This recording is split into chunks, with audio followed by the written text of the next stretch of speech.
notre deuxième session, nous allons parler de l'origine de la Bible.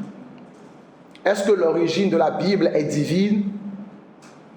Est-ce qu'elle est humaine?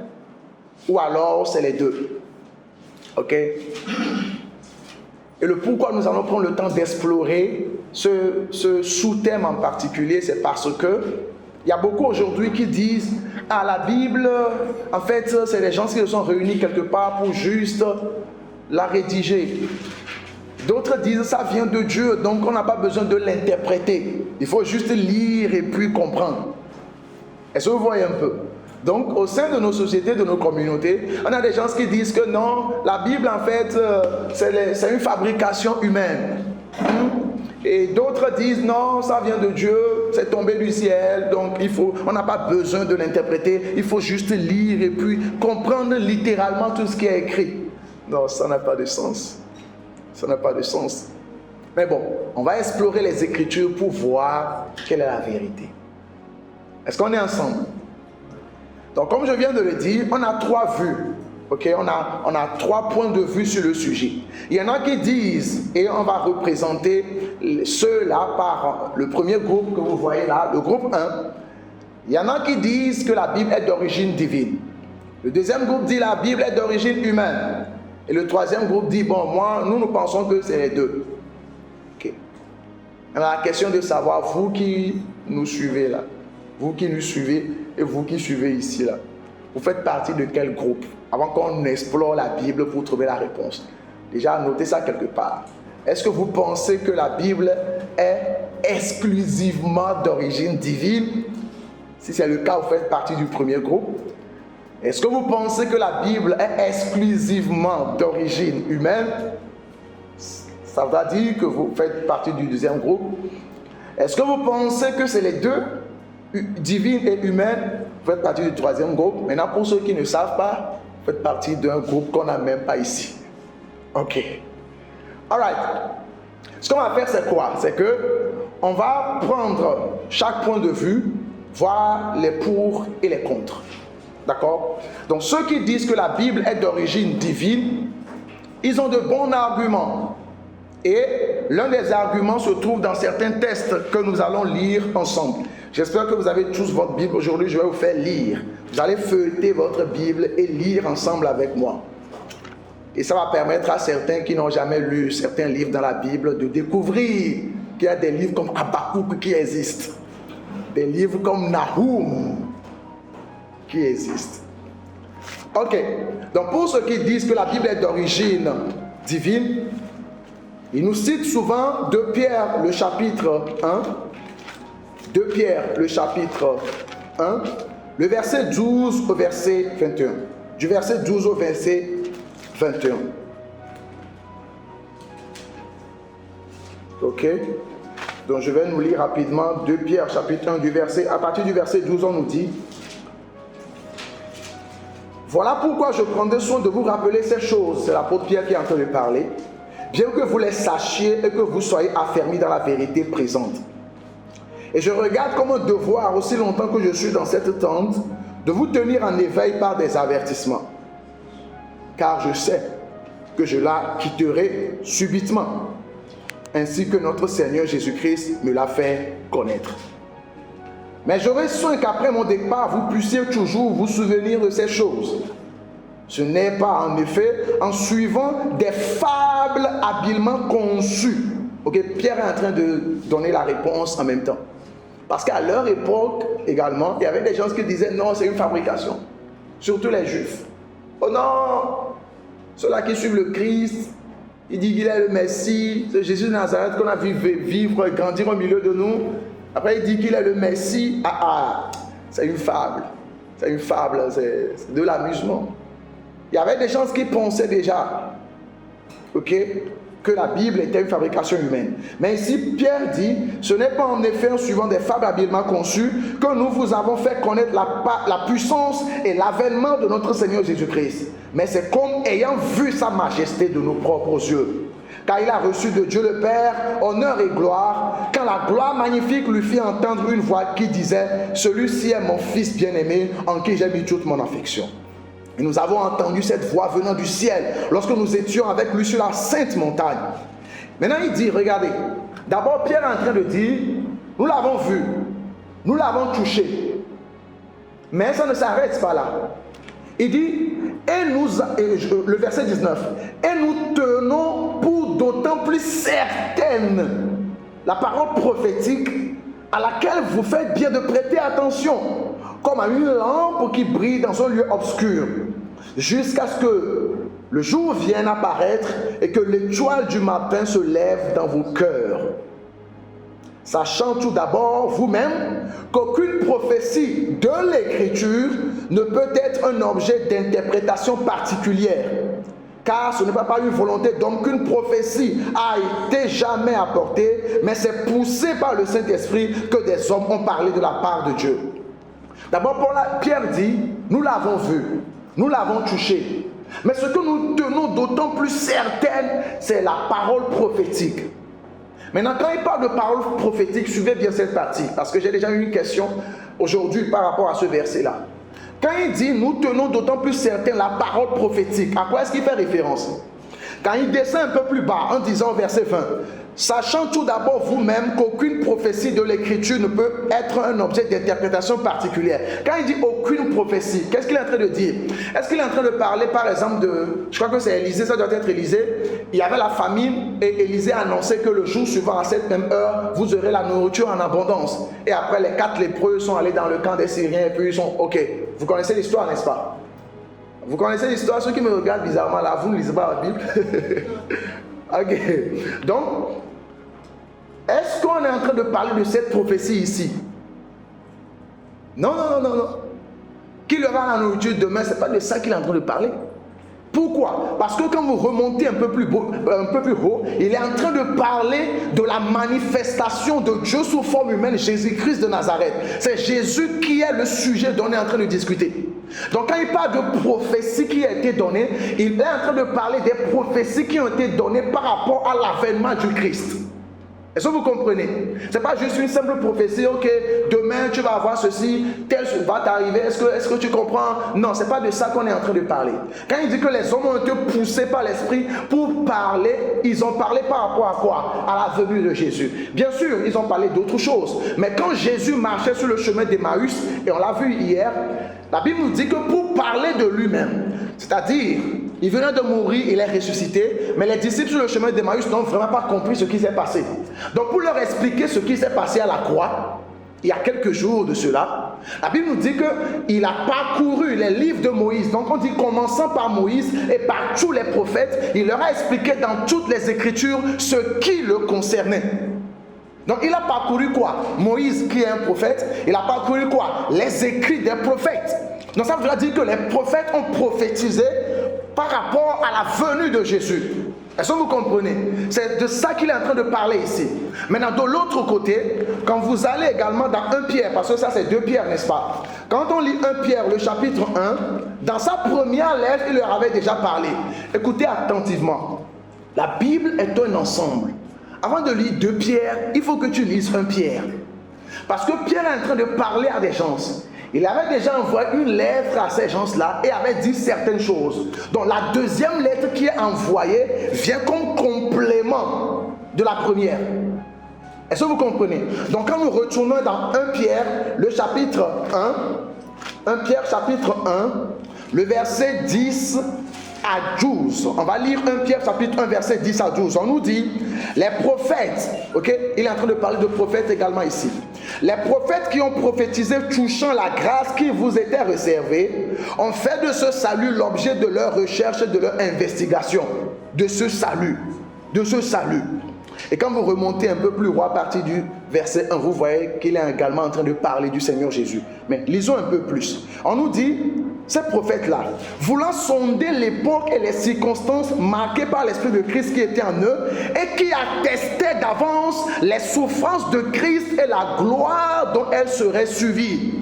Il leur fut révélé que ce n'était pas pour eux-mêmes, mais pour vous, qu'ils étaient quoi? Les dispensateurs de ces choses que vous ont annoncé maintenant, ceux qui vous ont prêché l'évangile par le Saint-Esprit envoyé du ciel et dans lequel les anges désirent plonger leur regard. Et ce que Pierre a dit ici, au verset 11, voulant sonder l'époque et les circonstances marquées par l'Esprit de Christ qui était en eux et qui attestait d'avance les souffrances de Christ et la gloire dont elle serait suivie, Jésus en a fait référence dans Luc 22, le verset 27. Quand nous retournons là-bas, on va lire ensemble. Luc, le chapitre 24. Luc 24.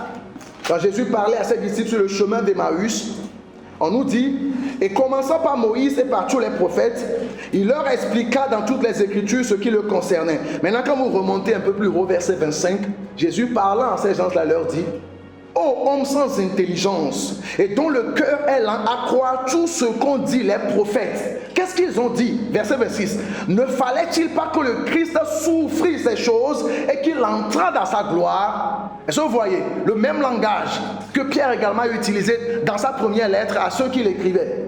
Donc quand il revient dans 2 Pierre pour parler d'une prophétie, il fait référence à quoi? À ce qu'il avait dit précédemment, la venue du Christ et sa résurrection.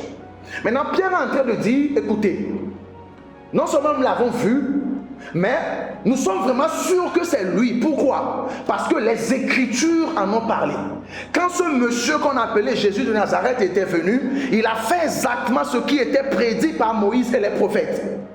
Donc, c'est pourquoi il dit, nous tenons d'autant beaucoup plus certaine la parole prophétique, ce qui avait été annoncé par rapport à lui. D'ailleurs, quand Jésus est venu dans Luc 4, verset 18, quand il a lu dans le temple, quand il a lu le livre, il a lu Ésaïe chapitre 61. Je vais nous lire ça également rapidement. Luc, le chapitre 4. J'espère qu'on se suit, n'est-ce pas? On se suit, n'est-ce pas? Luc 4, on va lire à partir du verset 17, on dit, on lui remit le livre du prophète Ésaïe. L'ayant déroulé, il trouva l'endroit où il était écrit, l'Esprit du Seigneur est sur moi, parce qu'il m'a oint pour annoncer une bonne nouvelle aux pauvres. Il m'a envoyé pour guérir ceux qui ont le cœur brisé, pour proclamer aux captifs la délivrance et aux aveugles le recouvrement de la vue, pour envoyer libre les opprimés, pour publier une année de grâce du Seigneur. Maintenant on nous dit, verset 20, ensuite il roula le livre, le remit au serviteur et s'assit.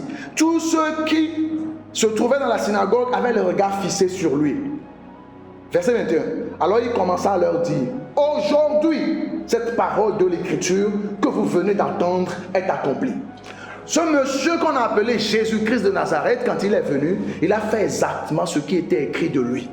À un moment donné, quand Jean-Baptiste doutait de lui, il a envoyé ses disciples. Il fallait lui demander, est-ce que c'est vraiment lui? Parce que moi, je suis en prison ici, c'est mon cousin, mais moi, je ne comprends pas. Est-ce que c'est lui? Allez lui demander, parce que ce n'est pas ma place, la prison. Je dois sortir. Maintenant, quand les disciples sont venus, Jésus n'a pas dit, oh, dites-lui que c'est moi là. Il va être blené, les bodjons, là. Oh, c'est moi là. Jésus n'a pas fait ça. Vous savez ce qu'il a fait? Il a juste guéri les gens. Et il a dit, allez lui dire, les sourds entendent, les malades sont guéris, les aveugles voient. Parce que dans Ésaïe 61, c'est ce qui est écrit de lui. Donc s'il est prophète, il est censé savoir que le Messie allait faire ça. Et je viens encore de vous le démontrer, vous ses disciples, allez lui dire. Il a répondu en faisant ce qui était écrit par rapport à lui. C'est ce que Pierre dit par parole prophétique. Est-ce qu'on se suit? Maintenant, Pierre dit que ce ne sont pas des hommes qui se sont tout simplement levés pour annoncer cette parole prophétique, mais c'est poussé par l'Esprit. C'est poussé par l'Esprit. C'est pourquoi les gens affirment, et à raison, que la Bible est d'origine divine. Parce que le contenu est inspiré de Dieu. Est-ce qu'on se suit? On se suit, n'est-ce pas? Ça, c'est le premier argument. Et c'est valable. On est d'accord? On va aller dans 2 Timothée, le chapitre 3. 2 Timothée, le chapitre 3. Le verset 15 à 16. 2 Timothée, le chapitre 3. Le verset 15 à 16 nous dit, Paul qui écrivait à Timothée lui dit, dès ton enfance tu as connu les saintes écritures qui peuvent te rendre sage au salut. Je lis le verset 15, il dit, dès ton enfance tu connais les saintes lettres qui peuvent te rendre sage à salut par la foi en Jésus-Christ. Toute écriture inspirée de Dieu est utile pour enseigner, pour convaincre, pour corriger et pour instruire dans la justice. Pourquoi? Afin que l'homme de Dieu soit accompli et propre à toute bonne œuvre. Pas pour que l'homme de Dieu ait plusieurs femmes, plusieurs maisons, des milliards. On dit, afin que l'homme de Dieu soit accompli et propre à toute bonne œuvre. C'est Paul qui a écrit ça à Timothée. Il avait déjà enseigné dans Ephésiens 2, versets 8 à 10, que nous sommes sauvés par la foi au moyen de la grâce. Au verset 10, il dit, car nous avons été créés en Jésus-Christ pour de bonnes œuvres que Dieu a préparées d'avance afin que nous les pratiquions. Quand on est de nouveau, ce n'est pas à nous de décider ce qu'on va faire.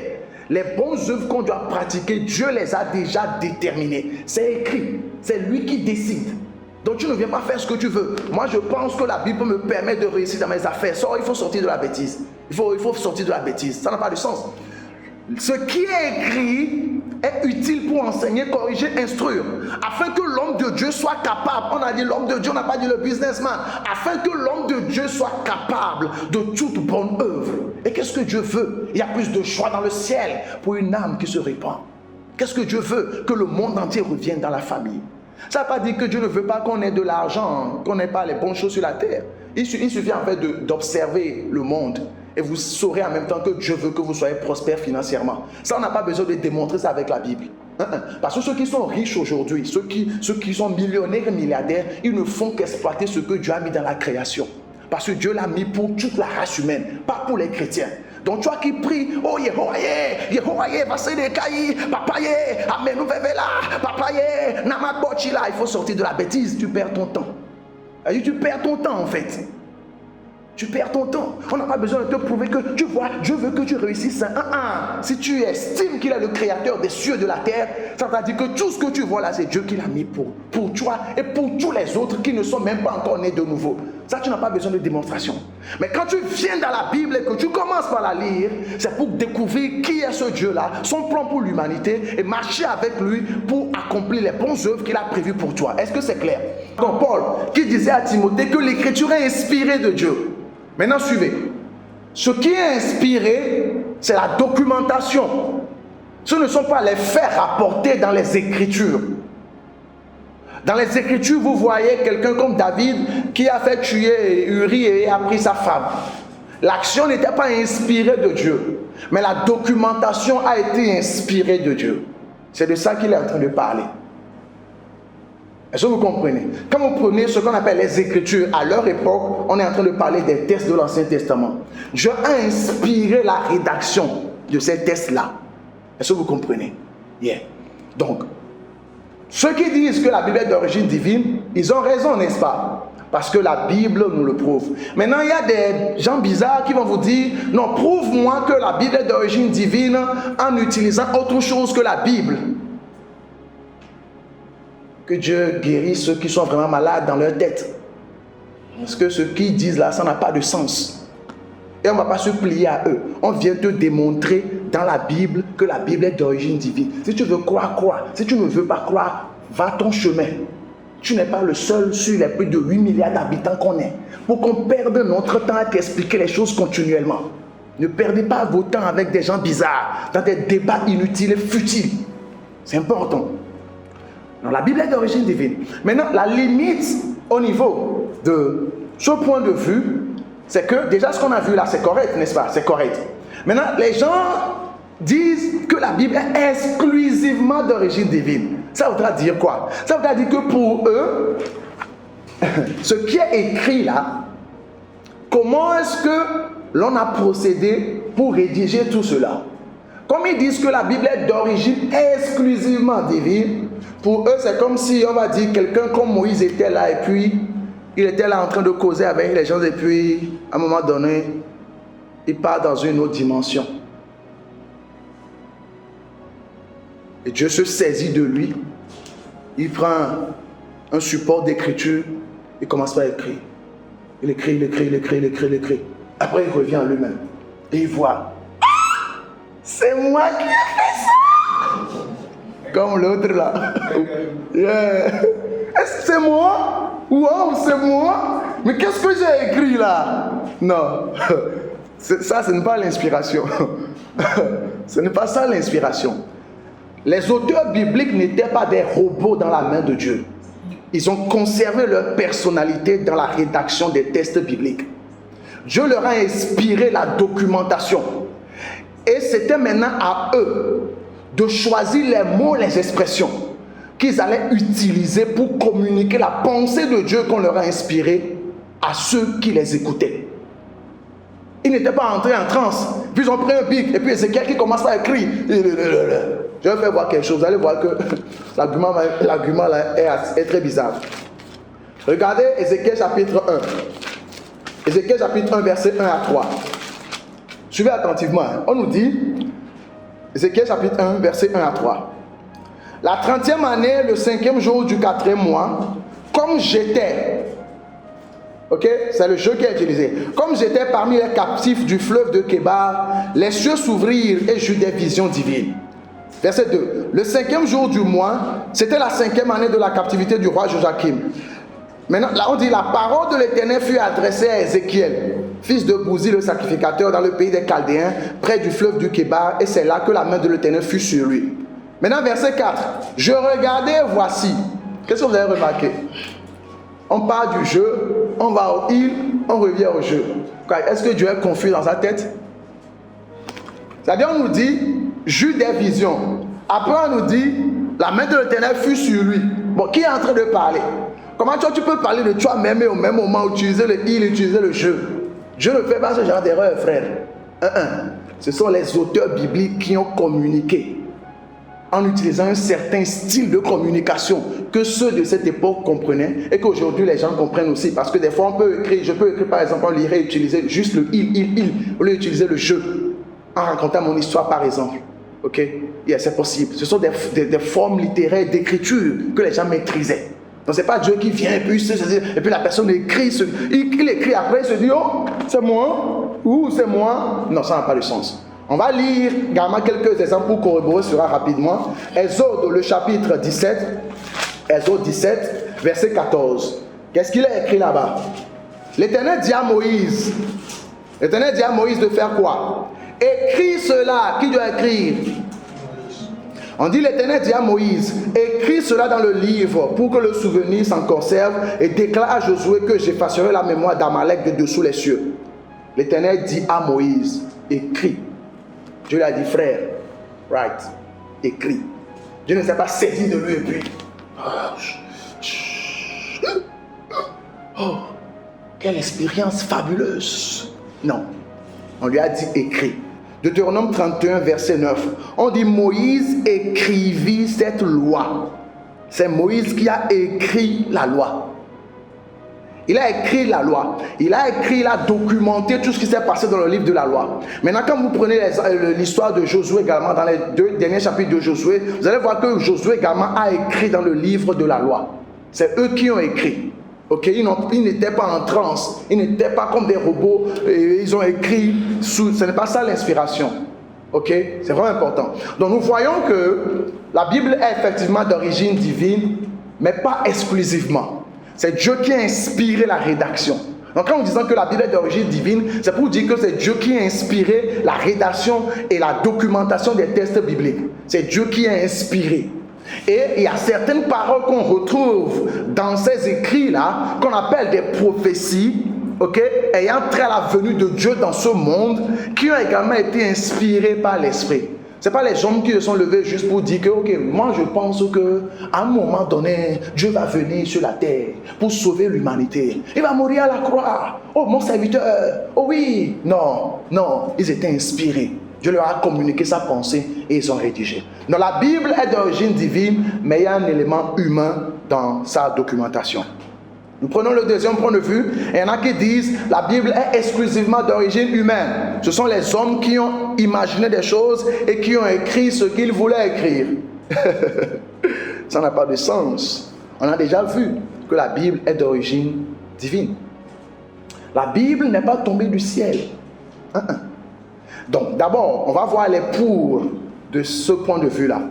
La Bible est d'origine humaine, oui, parce qu'elle n'est pas tombée du ciel. Non. La Bible a été rédigée par des hommes. Ce sont des hommes qui ont rédigé les textes bibliques. Ce n'étaient pas les anges. C'était les hommes. Parce que le message s'adressait également aux hommes. Donc, on prend quelqu'un qui comprend la langue de ses frères pour communiquer à ces derniers ce que Dieu voudrait. C'est de ça qu'il s'agit. Dieu a pris Moïse pour parler aux Israélites. Dieu a pris Ézéchiel pour parler d'abord aux Hébreux, etc., etc. Est-ce que vous comprenez? Donc la Bible n'est pas tombée du ciel. Elle a été rédigée par des hommes. Et nous disons que la Bible est une œuvre littéraire. Pourquoi une œuvre littéraire? Parce qu'elle a été rédigée dans des langues compréhensibles par les êtres humains. Et quand vous lisez la Bible, vous retrouvez plusieurs figures de style qui ont été utilisées, des expressions qui étaient propres à ceux de cette époque-là. Quelqu'un me demandait aujourd'hui, quand on a dit aux gens de dessiner le chérubin là, est-ce que Dieu leur avait déjà révélé ce que c'est qu'un chérubin pour qu'ils dessinent ça? Et je disais à la personne en fait que quand on n'entend pas chérubin, c'est quelque chose que tout le monde connaissait dans l'ancien Proche-Orient, là où les Israélites ont grandi. Les Égyptiens savaient ce qu'on appelle chérubin. Les Babyloniens savaient, les Cananéens savaient. C'était dans toutes les cultures. Donc quand on a dit de dessiner, ils ont su en même temps ce dont Dieu est en train de parler. C'est juste que là-bas on ne l'appelle pas chérubin, puisque ici c'est l'hébreu, de l'autre côté c'est kéroub ou chéroub. Dans l'hébreu de l'autre côté c'est différent en fait. Mais c'est la même chose, ils savent en fait. Donc il faut comprendre que la Bible a été rédigée par des hommes, dans un certain contexte donné. C'est important. La Bible est une œuvre littéraire. Et je crois que ça on l'a développé. Nous avons un livret ici. Pour ceux qui ne l'ont pas, pour ceux qui se sont inscrits pour cette formation, on vous a envoyé le livre en format PDF. Pour ceux qui se sont inscrits à temps, parce qu'il fallait lire ça une semaine avant le début de la formation. Ok, nous l'avons maintenant sous format physique que vous pouvez avoir à la fin. Vous allez essayer de le lire. On a fait beaucoup de démonstrations ici pour montrer que la Bible est une œuvre littéraire. Et on a montré également comment comprendre certains textes bibliques. Comment les interpréter? La Bible, effectivement, est d'origine humaine dans le sens où ce sont des hommes qui l'ont rédigée. Mais ces hommes, comme on l'a vu précédemment, ont été inspirés par l'Esprit. Et quand vous lisez maintenant 2 Timothée, chapitre 3, versets 15 à 16, on voit que Dieu a inspiré les hommes. Okay? La Bible n'est pas d'origine, elle n'est pas exclusivement d'origine humaine, dans le sens où les hommes ont juste écrit ce qui leur passait par la tête. Ils étaient inspirés. C'est un peu comme par exemple, on dit à quelqu'un, il y a eu un événement, peut-être on va dire, il y a eu la foire. Ok, ici au Togo, à un moment donné, on a eu la foire. Maintenant, on peut dire à quelqu'un, va rapporter, ou bien essaie de nous documenter tout ce qui s'est passé durant la foire. D'accord? Ça, c'est l'instruction qu'on lui a donnée. Ok? On vient de lui donner une instruction, qui est comme une inspiration. Je peux m'arrêter là. Ou alors je peux aller plus loin, si c'est moi qui donne l'instruction, je peux aller plus loin pour lui dire, tu vas documenter la foire. Mais ce que je veux surtout voir dans ton rapport, c'est le nombre de personnes étrangères qui sont venues à la foire. Est-ce qu'il y a eu des stands qui étaient pris par des gens qui sont venus du nord par exemple, ou des régions reculées du pays? Je veux voir ces genres de choses dans le rapport. Là aussi je l'ai guidé. Ok. Maintenant, c'est à lui d'aller là-bas et de voir et d'écrire ça dans un français courant ou français soutenu. Si je le dis par exemple que c'est le rapport que tu vas produire là, ce sont des lycéens qui vont le lire. Il ne va pas aller employer un langage très soutenu et utiliser des termes techniques. Il doit s'adapter maintenant. Moi, j'ai juste besoin de lui dire, ce sont des lycéens qui vont lire ça. Tu as compris, Tu as compris, n'est-ce pas? Ok. Il va dire oui. Et c'est à lui maintenant de trouver le langage. Mais moi, je lui ai donné le canevas. C'est de ça qu'il s'agit. Donc, les hommes ont écrit oui, mais ils étaient inspirés par Dieu, ils étaient guidés par Dieu. Ok. Quand vous lisez 1 Corinthiens chapitre 2 verset 11 à 16, 1 Corinthiens le chapitre 2 verset 11 à 16, ce que vous voyez là-bas c'est quoi? Je vais nous lire ça rapidement. 1 Corinthiens 2, le verset 11 à 16. Là on nous dit, lequel des hommes en effet connaît les choses de l'homme, si ce n'est l'esprit de l'homme qui est en lui? De même, personne ne connaît les choses de Dieu si ce n'est l'esprit de Dieu. Or, nous n'avons pas reçu l'esprit du monde, mais l'esprit qui vient de Dieu, afin que nous connaissions les choses que Dieu nous a données par sa grâce. Et nous en parlons, non avec des discours qu'enseigne la sagesse humaine, mais avec ceux qu'enseigne l'esprit, employant un langage spirituel pour les choses spirituelles. Verset 14. Mais l'homme animal, c'est-à-dire l'homme naturel, l'homme qui n'est pas né de nouveau, ne reçoit pas les choses de l'Esprit de Dieu, car elles sont une folie pour lui. Vous voyez, quand on dit aux gens, Jésus il est mort, il est ressuscité, il va dire, mais comment Dieu pour sauver doit tuer son fils pour avoir d'autres fils? Ça ne tombe pas sous le sens. Les gens là, ils sont cinglés. Non, c'est toi qui as un problème dans ta tête en fait. Parce que tu n'es même pas né de nouveau pour comprendre ce dont on est en train de parler. Donc Dieu va te faire grâce, tu as compris? Toi qui me suis, Dieu va te faire grâce. Mais l'homme animal ne reçoit pas les choses de l'esprit, car elles sont une folie pour lui. Donc quand les gens viennent critiquer la Bible, non, ce qui est écrit là, ce n'est pas cohérent, plein de contradictions, vous êtes dans la bêtise, nanani, nanana. Il faut avoir compassion d'eux. Voilà un homme animal qui te parle. Frère, tu ne dois pas t'énerver pour dire non, et comme il est, et n'y encore, et les Djoulamea, mafion. Ah oh. Pourquoi? Si tu marches dans la rue et puis un fou t'insulte, est-ce que tu t'énerves pour dire, hé, tu as le fou là, je vais te montrer. À un moment donné, les gens vont se dire, mais qui est fou entre les deux? Tu ne réponds pas au fou. Pourquoi tu vas répondre à l'homme animal? Il faut juste prier pour lui. Que Dieu lui accorde la repentance. Qu'il sorte de la bêtise et de l'illusion. De l'ignorance profonde qui gangrène sa vie. Il faut prier pour lui. Donc il ne faut pas, non. Parce que la Bible a déjà dit. L'homme animal ne reçoit pas les choses de l'Esprit de Dieu, car elles sont une folie pour lui. Et il ne peut les connaître parce que c'est spirituellement qu'on en juge. Ou alors c'est aidé par l'Esprit.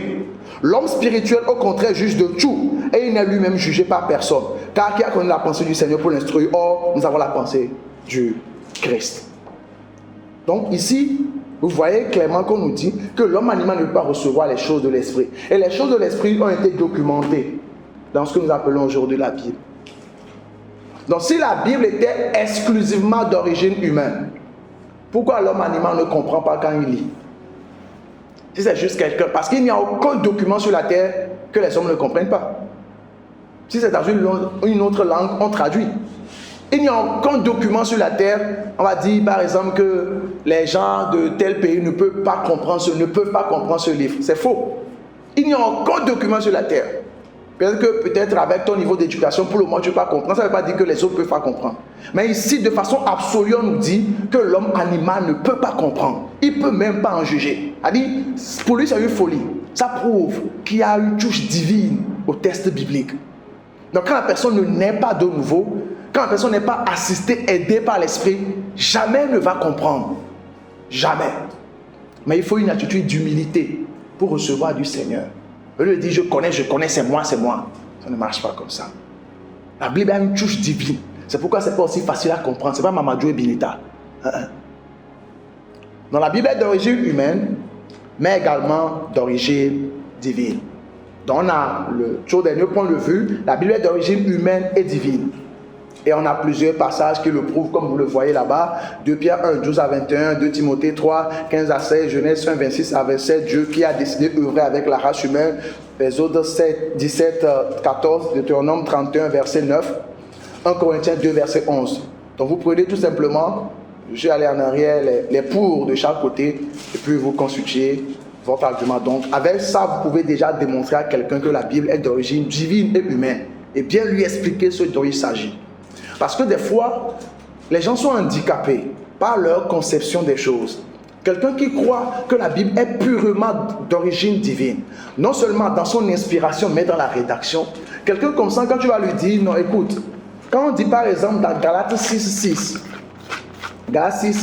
on dit que celui à qui l'on enseigne la parole, Galates 6.6, que celui à qui l'on enseigne la parole fasse part de tous ses biens à celui qui l'enseigne. Quand tu vas lui dire que, en fait, quand on dit tous ces biens là, il faut qu'on interprète ça, il va te dire non. C'est toujours toi. Dieu a déjà inspiré, on a écrit. C'est noir sur blanc. C'est moi, mais je lis noir sur blanc, tous ces biens. Tu lui dis non, allons dans le grec. Il dit non, laisse ça. Ça, ce sont les œuvres de la chair. Il y en a qui tiennent ce genre de raisonnement. Ils tiennent ce genre de raisonnement parce qu'ils sont paralysés dans leur tête. Ils pensent que la Bible, non seulement dans son inspiration, mais dans sa rédaction, dans son contenu, tout ce qui est écrit là, c'est Dieu qui l'a dicté. Non, c'est pas ça. Parce que même quand vous prenez le grec, quand il dit fasse part de tous ces biens, ça ne veut pas dire que tous les biens que tu dois donner ça à celui qui t'enseigne. C'est pas vrai. Ça ne tient même pas la route, ça n'a pas de sens. Mais quand vous voyez le mot bien ici dans le grec, c'est un adjectif, c'est pas un nom. Vous pouvez faire des recherches, hein. C'est des choses qu'on peut démontrer très facilement. Tout c'est bien. Bien là-bas, c'est un adjectif. Agathos dans le grec, c'est un adjectif, c'est pas un nom. Donc, si vous savez que c'est un adjectif, essayez de relire. On dit que celui à qui on enseigne la parole fasse part de tout ce qui est bien à celui qui l'enseigne. Et nous, nous, des siades qui le tient siwa. Quand la so on na mais les fions noirs so on né. Nous, des siades. Et certaines versions l'ont bien traduit. La Bible des peuples, et puis je crois la Bible Jérusalem, ils ont bien traduit cela. Tout sorte de bien. C'est pas tout est bien. Donc, aucun pasteur ne te trompe pour dire, hey, faut amener tout ce que tu as. Non, on a les globés, on tombe les rien, c'est noir sur blanc. Non, c'est pas vrai. Mais si les gens comprennent que non seulement Dieu a inspiré, mais que ce sont les hommes qui ont rédigé, ils vont essayer de prendre du recul pour apprendre à interpréter les textes. Ils vont s'intéresser à l'hébreu, s'intéresser au grec. Et lui dit, non, c'est les yeux de la chair. Vous qui allez apprendre là, il ne faut pas dire des choses bizarres. Donc on vient de prouver que la Bible est d'origine divine et humaine. Maintenant on va aller plus loin, parler de choses intéressantes. Et c'est avec ces quelques éléments qu'on va bientôt finir. La Bible que nous avons, parce qu'elle est d'origine humaine également, a été rédigée dans la langue des hommes. On a utilisé l'hébreu, le grec et l'araméen. Donc ce que vous tenez dans votre main comme Bible, moi j'utilise la version Louis II, édition 1910, et à l'édition, il y a second 21, il y a plusieurs versions aujourd'hui. Sachez que ce n'est pas l'original que vous avez en main. Bon, ça va de soi, les gens comprennent. Écoutez attentivement. Toutes les versions de la Bible que nous avons à part l'hébreu, le grec, ne sont pas inspirées de Dieu. Suivez bien ce que j'ai en train de dire. Je n'ai pas dit que ce n'est pas crédible. Je n'ai pas dit que ce n'est pas véridique ce qui est le contenu et qu'il ne faut pas lire. Il faut bien écouter. Be coming down, be listening carefully. Toutes les versions de la Bible que vous avez à part l'hébreu, l'araméen, le grec ne sont pas inspirées. Ça veut dire quoi? Ça veut dire que des gens ont été à l'école. Ils ont appris le grec, ils ont appris l'hébreu, ils ont appris l'araméen. Maintenant, ils sont venus lire les textes bibliques dans leur langue originale. Mais vous devez savoir que, je vais vous montrer tout à l'heure les manuscrits, ce qu'on appelle manuscrits grec, hébreu. Vous allez voir tout à l'heure que c'est vraiment un travail académique. Écoutez. Parce que ceux qui disent que non, Louis II est déjà inspiré, nous on veut parler dans le grec et l'hébreu, vous avez un réel problème si vous avez ce genre de raisonnement. Parce que même la version Louis II, on a la version Colombe. On a la version seconde édition 1910, on a la version second 21 qu'on a fait sortir en 2007. Si ça là c'est déjà 1910, c'est déjà inspiré que c'est juste ça, pourquoi ils ont réédité? Pourquoi ils ont révisé? Pourquoi en 2007 on a fait sortir second 21? Il ne faut pas dire des bêtises. Calmez-vous et apprenez dans l'humilité la joie du Seigneur. Ça va vous aider. C'est important. Donc je disais que ce n'était pas inspiré. Ça veut dire que les gens ont appris non seulement les langues, mais ils sont allés plus loin pour apprendre comment interpréter les textes. Parce que ce qu'on entend par l'hébreu, les textes hébreux, grecs, les textes hébreux et grecs, c'était pas d'abord subdivisé, c'était pas rédigé en chapitres, en paragraphes, avec des virgules, etc. Les auteurs bibliques ont juste écrit sans point de ponctuation. Je vais bientôt vous montrer certains manuscrits. Il n'y a pas de point de ponctuation.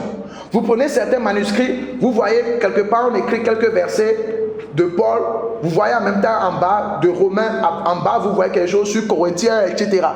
C'est pas comme s'ils ont écrit de manière très ordonnée et puis tout était là, virgule. Donc comme c'était rédigé sans virgule ni verset, virgule ni point de ponctuation, celui qui vient traduire, il essaie de comprendre. Il lit. Donc c'est à lui de décider là où mettre point, là où mettre virgule. Est-ce que vous comprenez?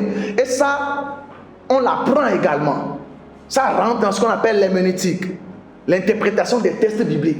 Les gens ignorent comment on a fait pour leur donner la version française, anglaise, etc. de la Bible. Donc des fois quand nous on vient parler, ils se disent que non, c'est toujours vous. Non. Non, ça ne doit pas être comme ça. Ça ne doit pas être comme ça. La Bible a d'abord été rédigée en hébreu. Et certaines parties de l'Ancien Testament, comme le livre de Daniel, chapitre 2, verset 4, verset 7, Esdras, le chapitre 4, verset 8 au verset 24, et puis chapitre 7, verset 12 à 26, c'est écrit en araméen. Vous allez remarquer là-bas que c'est le roi Artaxerxès qui a écrit une lettre, on l'a incorporée dans les textes bibliques, okay, dans le corpus biblique, et c'était en araméen. Quand Esdras et les autres voulaient également écrire à ce roi qui parlait araméen, ils ont écrit et fait traduire ça. Ils ont écrit et ont traduit ça en araméen et ils ont mis ça. Mais quand toi tu lis, bon, tu lis en français ou bien tu lis en anglais, mais sache qu'ils l'ont d'abord écrit parce ils écrivaient à quelqu'un qui est araméen. Et comme eux-mêmes, ils ont fait 70 ans à Babylone, ils maîtrisaient aussi l'araméen. Est-ce que vous comprenez? C'est important de comprendre. Donc la Bible a été rédigée dans ces 3 langues. Donc des fois quand nous lisons la Bible et que nous parlons de l'interpréter, par moment il nous faut retourner dans l'hébreu, le grec, pour voir ce qu'on a voulu vraiment dire. Ça ne veut pas dire que ceux qui ont traduit n'ont pas fait un bon travail. C'est juste que compte tenu des différences de culture et d'époque, sachant également que les langues évoluent, que certains mots deviennent obsolètes, d'autres tombent à désuétude et qu'il faut s'adapter à son audience avant de parler ou d'écrire pour être compris de ces derniers, il nous faut retourner des fois dans l'hébreu, dans le grec. Ceux qui ont traduit ont fait un bon travail. N'allez pas dire que lui, second n'a pas fait un bon travail. C'est être bizarre de dire ce genre de choses. Il ne faut pas dire ce genre de choses. Que non, la Bible, non, ne va pas dire ça. Que ça là, c'est mieux que l'autre. Tu te bases sur quoi? Parce que j'entends les gens dire ça.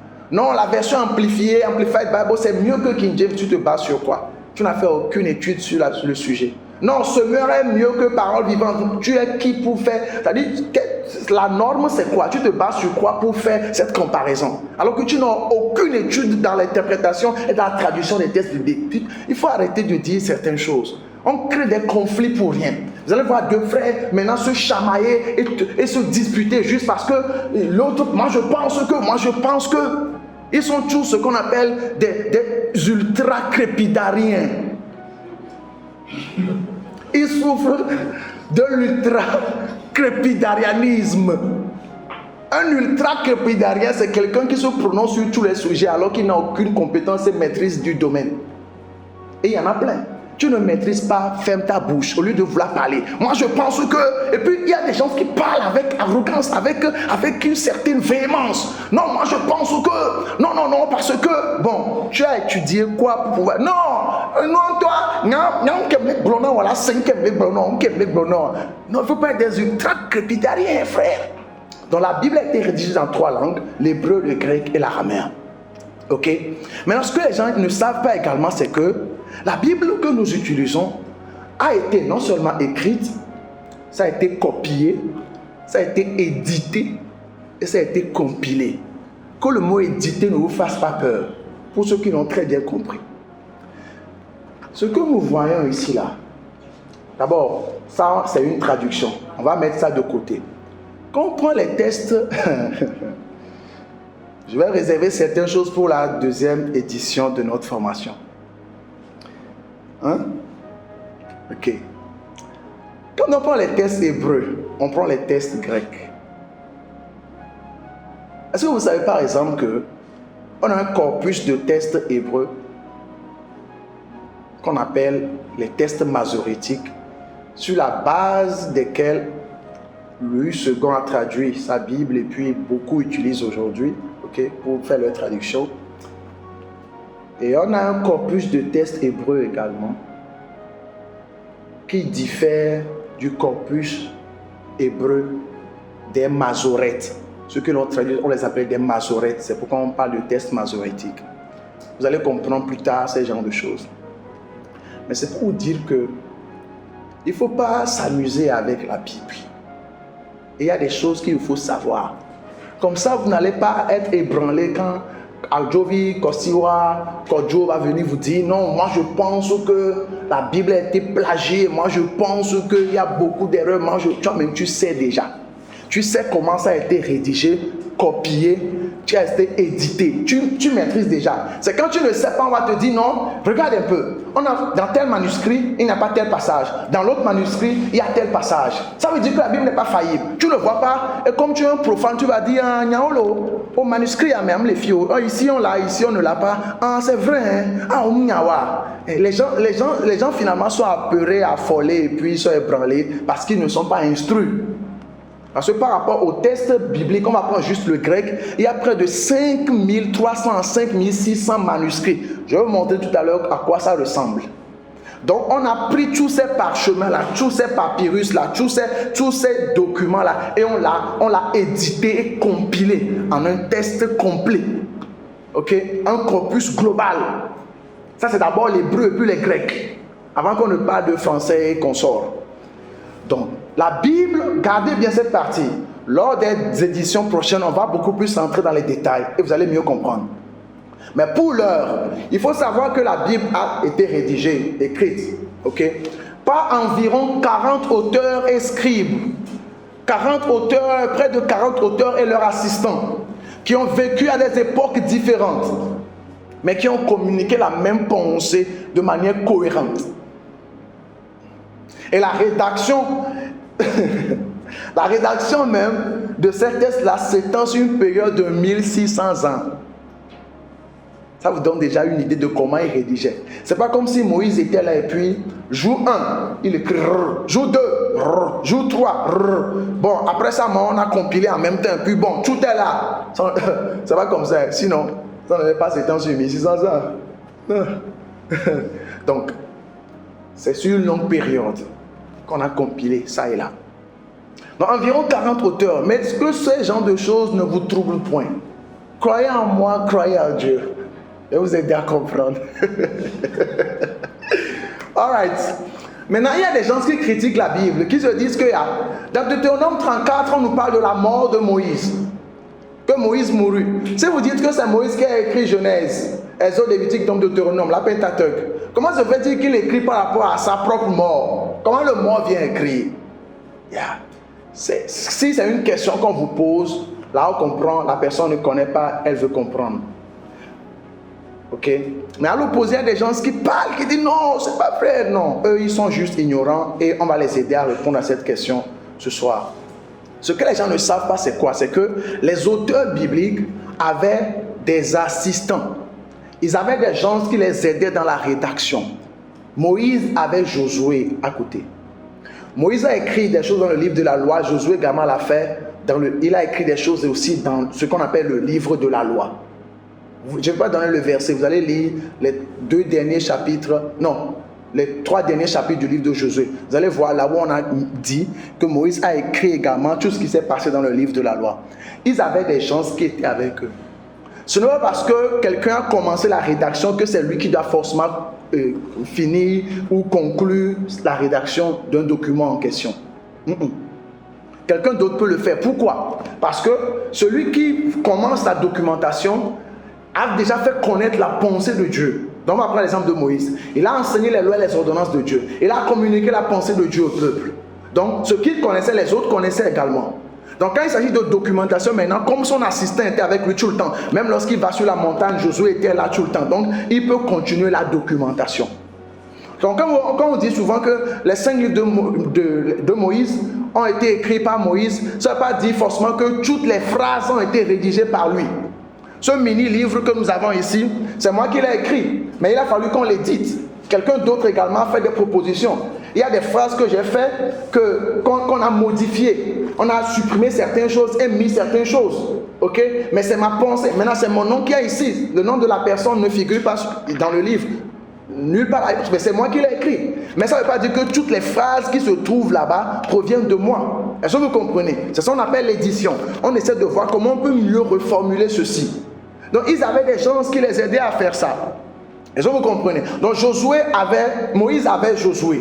Comme il avait fait connaître la pensée de Dieu au peuple, les autres également ont continué dans la rédaction. Donc c'est pourquoi on peut lire Moïse après, Moïse mourut, etc. Parce que c'est quelqu'un d'autre qui a complété les textes.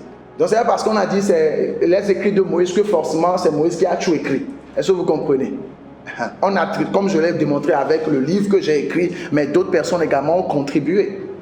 Est-ce que vous voyez un peu? Ok. Jérémie également avait un assistant. Le prophète Jérémie, il avait un assistant. Il faut lire, on va lire Jérémie chapitre 36, le verset 27 à 32. Moi, je vais surtout lire le verset 32. Jérémie 36, verset 27 à 32. Là, on nous dit, Jérémie prit un autre livre et le donna à Baruch, fils de Nérija, le secrétaire.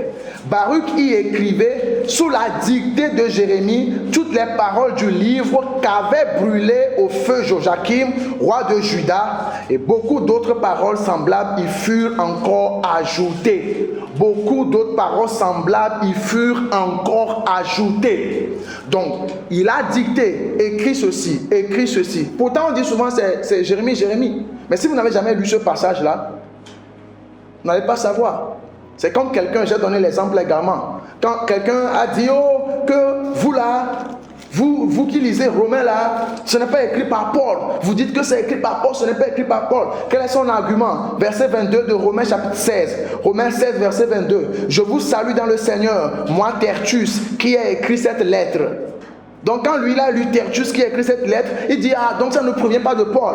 Donc ce qui veut dire qu'au chapitre 1 de Romains, le verset 1, il dit, quand on dit Paul, serviteur de Jésus-Christ, appelé être apôtre, non, la lettre ne vient pas de Paul. Donc ce qui est écrit là-bas, c'est pas vrai. Ouais, c'est des assertions qui proviennent de l'ignorance de beaucoup de personnes. Ils avaient tous des assistants. Donc tout comme dans l'Ancien Testament, avec Moïse et Josué, avec Jérémie et Baruch, qui lui a dit, écris-moi ceci, ils avaient également des gens qui les aidaient à documenter les choses. Ils les aidaient à rédiger les lettres. Dans 1 Pierre 5, verset 12, Pierre également avait quelqu'un qui l'avait aidé à écrire, parce qu'il n'était pas très instruit, le monsieur qu'on appelle Pierre, l'apôtre Pierre. Il avait quelqu'un qu'on appelle Sylvain. Dans 1 Pierre 5, le verset 12, il nous dit, c'est par Sylvain que je vous écris cette lettre. Lui-même, il a dit. Donc que quelqu'un ne vienne pas de quelque part pour vous dire, oh non, parce que regarde ce verset, pourquoi on l'attribue donc à celui-ci? Non, il faut savoir comment les choses se faisaient. Est-ce que vous comprenez? Yeah. Donc, quand tu vois un livre comme Pierre ici, lui, il a dit clairement, quand tu vois un Pierre, deux Pierre, quelqu'un dit, ah, on a vu que c'est comme si c'est pas lui seul qui a écrit, que ça ne t'étonne pas. L'idée, la pensée, le contenu provient de l'auteur. Maintenant, elle a été aidée dans la rédaction. C'est des choses qu'il faut savoir, parce que des fois, ça ébranle les gens. Surtout l'exemple de Pierre et de Tertius, là, Romains 16, 22. On dit non, il ne faudrait pas que ça vous ébranle. Comprenez comment les choses se faisaient. Ça, c'est d'un. De l'autre côté, il faut savoir que la Bible ou les textes bibliques ont été copiés. Ça a été copié. Dans Deutéronome 17, verset 18, depuis l'Ancien Testament, Dieu avait déjà dit, quand un roi vient sur le trône, il faut lui faire une copie de la loi. Parce que c'était juste les sacrificateurs qui l'avaient. Donc il faut lui faire une copie pour que lui aussi lise. Est-ce que vous voyez? Donc on faisait des copies. On faisait des copies, des copies et des copies et des copies. C'est pourquoi on a plusieurs manuscrits. Des copies sur copies. Maintenant, l'erreur est humaine. Il peut arriver que dans la copie, il y a une erreur quelque part. Mais ce n'est pas une fatalité, ce n'est pas un grand problème. Pourquoi? Parce qu'on a toujours l'original. On peut aller vérifier. Est-ce que vous voyez un peu? Donc même si on a 2, 3, 4, 5 copies, on a toujours l'original. Bon, je parle de eux à leur époque. Parce que nous, aujourd'hui, on n'a plus les tests originaux pour vraiment vérifier. Maintenant, ce qu'on fait, c'est quoi? Bon, ça, on appelle ça la critique textuelle. Je vais parler de ça prochainement. Mais pour le moment, ce qui est important, il faut savoir que la Bible a été copiée. Est-ce que c'est clair? Est-ce que c'est clair? Ok. Et de l'autre côté, les Juifs également, lorsqu'ils ont été dispersés dans différentes régions, ils ont copié, on leur a copié les textes bibliques, les textes de l'Ancien Testament qu'ils utilisaient dans leur synagogue. Chaque synagogue avait les textes hébreux, ce qu'on appelle le Tanakh, qu'ils lisaient.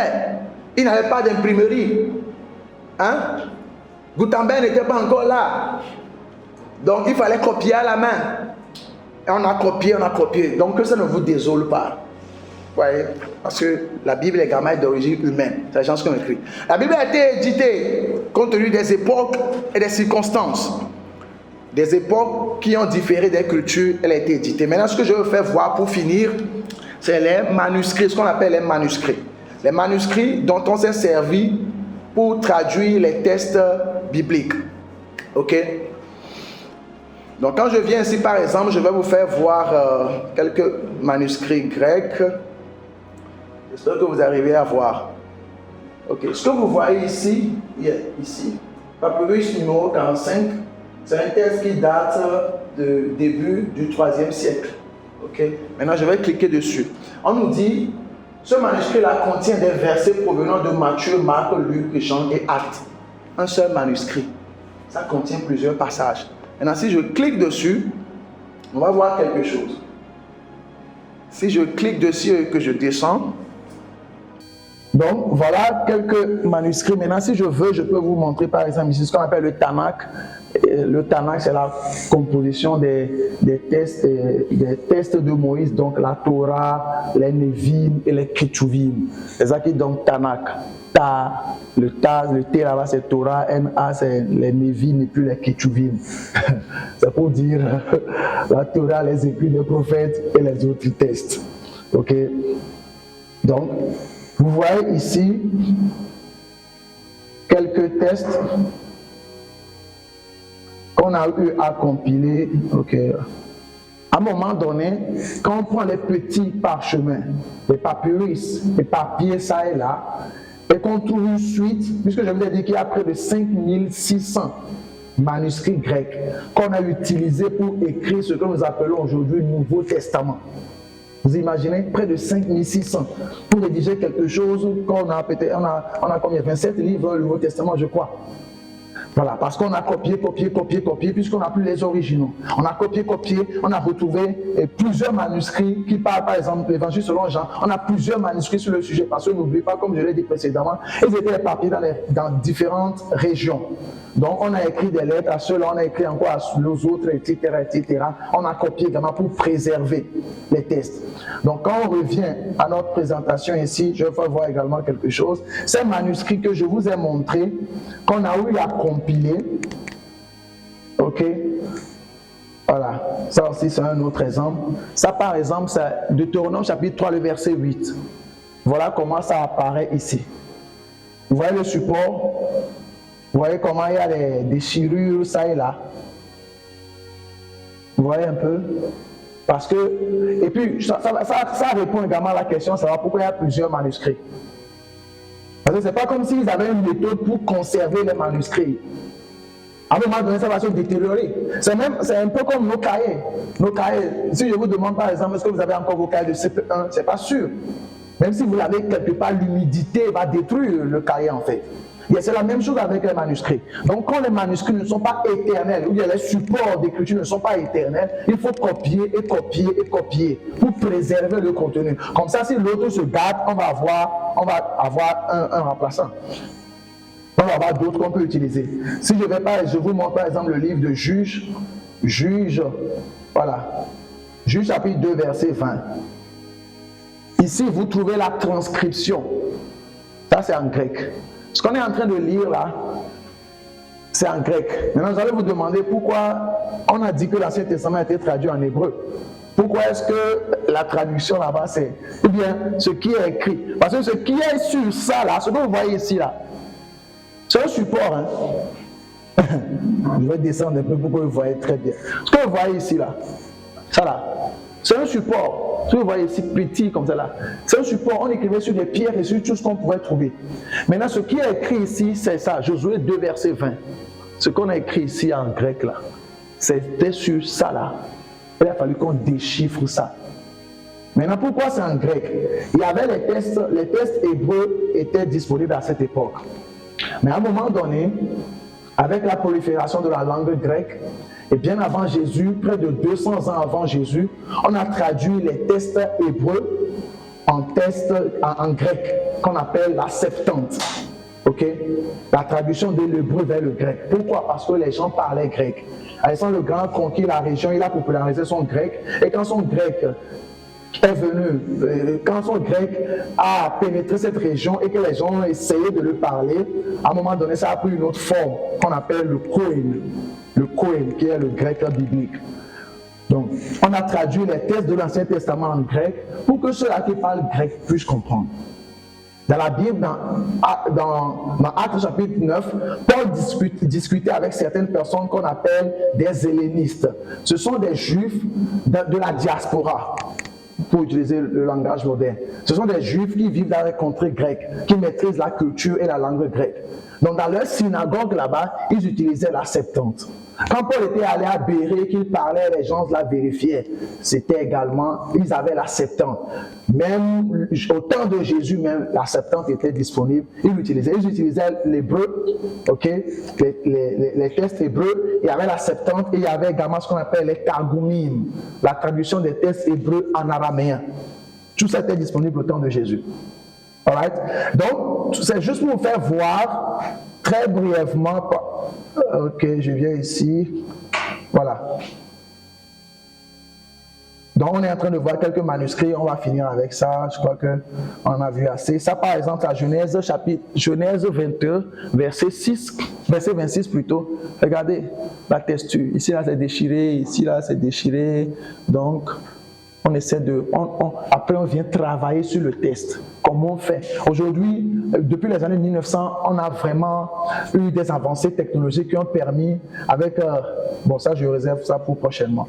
Mais ce que je vais faire voir, c'est quoi? Genèse chapitre 21, verset 26, c'est sa transcription que vous voyez ici, en hébreu. Pardon, en grec. Donc, ça provient de quoi? De la Septante. Donc, c'est ce qu'on appelle les manuscrits. C'est sous cette forme-là que ça apparaît. Ok? C'est sous cette forme plutôt qu'ils apparaissent. Donc, on en a plusieurs. On en a pour l'Ancien Testament, on en a pour le Nouveau Testament, etc., etc. Donc, il faut être au courant de ces choses. Donc, quand nous interprétons les textes, c'est parce que nous savons ces choses que beaucoup ne savent pas. Aujourd'hui, vous commencez par savoir aussi. Donc, quand on parle d'interprétation, c'est pas comme si on veut dire ce qui est contraire à la parole. Hein? C'est pas comme si on dit, Jésus a dit, celui qui enlève quelque chose dans la parole, et celui qui enlève quelque chose dans la loi, ou ajoute quelque chose, il va être, vous croyez, jeté dans la Bible, ou je sais, condamné, ce genre de choses. Non, il faut, attention. La pensée de Dieu est toujours là. Mais comme ça a été copié, édité, compilé, quand ça a été traduit dans beaucoup d'autres langues, et puis vous savez également que quand on parle de traduction, les langues sont liées aux cultures. Tous les peuples n'ont pas les mêmes cultures forcément. Donc ce qui fait que chez nous, je donne un exemple, hein, chez nous par exemple, on peut avoir un mot qu'on utilise et qui est lié en fait à notre culture. Mais parce que les autres n'ont pas la même culture que nous, donc ce concept ou ce mot ne va pas forcément figurer chez eux. Donc comment je fais pour traduire? C'est compliqué. On essaie de trouver ce qui est un peu proche. Donc quand vous allez dans Hébreux chapitre 1, je finis avec ça. Hébreux chapitre 1, on dit que les anges ils sont envoyés pour exercer un ministère en faveur de ceux qui doivent hériter le salut. Ok, en anglais on dit they are ministering spirit, sent to serve. Donc des fois quand les gens lisent ou sent to minister plutôt, ceux qui doivent hériter du salut. Surtout les anglophones quand ils lisent ça, ils se disent ministère, il est venu ministère, il est mon serviteur ça. Donc les anges sont nos serviteurs, on doit les commander. C'est être ignorant des textes grecs que de dire ce genre de choses. Parce que quand on dit ministère, dans le grec, c'est diakonos. Et chez les Grecs, diakonos a deux connotations. Le diakonos peut être ton assistant, un peu comme Joseph avec Pharaon. Est-ce que vous voyez un peu? Quelqu'un qui t'aide à faire quelque chose. Quelqu'un qui t'aide à faire ce que tu ne peux pas faire. Maintenant, le diakonos peut être également ton serviteur qui te lave les pieds à la maison. Lui, tu l'envoies n'importe où, n'est-ce pas? Est-ce que, je vous donne un exemple, est-ce que le président de la République peut envoyer n'importe comment son assistant ou bien le directeur du cabinet? Non, il ne peut pas le faire.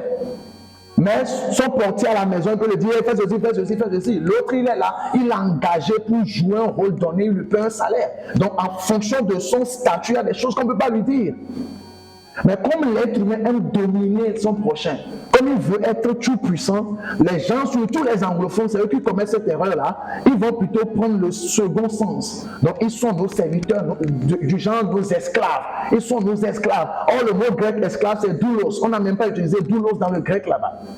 Mais il ne faut pas dire des choses bizarres, mais les gens ignorent ces genres de choses. Donc les anges sont nos serviteurs, on les envoie. Non, il faut arrêter de dire des bêtises. Quand on a voulu arrêter, Jésus il a dit, ne penses-tu pas que je puisse invoquer mon Père pour qu'il m'envoie? C'est le Père qui envoie. Psaume 103, verset 20. Les anges de Dieu excellent en force. Ils obéissent au commandement de Dieu et à la voix de sa parole.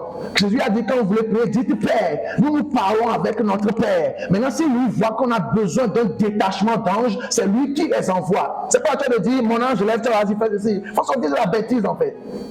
Mais c'est quand les gens ne savent pas comment interpréter les textes qu'ils disent des choses bizarres. Non, nous parlons avec le Big Boss, Dieu lui-même. Il habite en nous par son esprit. Maintenant, s'il faut une intervention angélique, les anges reçoivent les autorisations de Dieu d'abord. Ils sont au service de Dieu. Maintenant, comme Dieu voit que tu es limité, qu'il y a des choses que tu ne peux pas faire, il t'assigne des anges qui t'aident. Ça veut dire que quand tu vas te lever, tu vas parler aux anges et puis sombrer dans ce qu'on appelle le culte des anges. Paul a averti par rapport à ça dans Colossiens. Oh mon ange, qu'est-ce que tu dis aujourd'hui? Oh, comment tu t'appelles? Dis-moi comment tu t'appelles. Moi, je vais t'appeler tant, ok? On va aller ensemble. Tu es bizarre quand tu raisonnes comme ça. Pourquoi on t'a donné le Saint-Esprit? C'est pour communier avec un ange. Mais ces genres de choses arrivent quand les gens ne savent pas interpréter les Écritures. La Bible est d'origine divine et humaine. Voilà, d'origine divine et humaine. Et nous pouvons lui faire confiance. Nous avons compris le processus de rédaction, de copie, d'édition, de compilation, etc. Lors de la deuxième saison, on va aller beaucoup plus en profondeur par rapport à tout ce qu'on a vu aujourd'hui. Donc,